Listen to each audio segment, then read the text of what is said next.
Hello guys. நம்ம தேவக்கோட்டையில் இருக்கக்கூடிய மனூஸ் அகாடமியில் சென்ட்ரல் கவர்மெண்ட் மூலயமா ஸ்கில் இந்தியா டிஜிட்டல் கப் மூலமாக ஃப்ரீ கோர்ஸ் சொல்லி கொடுத்துட்ருக்காங்க. இன்னைக்கு பேக்கிங் ஓட்ஸ்க்கான எக்ஸாம் நடந்துச்சு. அது மட்டும் இல்லைங்க, நம்ம ஜேஎஸ்எஸோட director Mrs Vimala ma'am and assessor Mrs Annakodi அம்மா நம்ம மனோஸ் அகாடமிக்கு விசிட்டிங் வந்திருந்தாங்க. அவங்க முன்னிலையில் தான் இன்னைக்கு பேக்கிங் ஓட்ஸ்க்கான எக்ஸாம் நடந்துச்சு.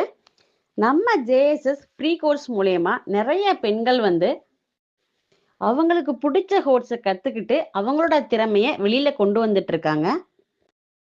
நீங்களும் ஃப்ரீ கோர்ஸில் ஜாயின் பண்ணி கற்றுக்கணும்னு ஆசைப்படுறீங்களா? உடனடியாக இந்த ஸ்க்ரீனில் தெரியக்கூடிய நம்பருக்கு கால் பண்ணி புக் பண்ணிக்கோங்க. ஏன்னா சீட்ஸ் ரொம்ப கம்மியாக தான் இருக்குது.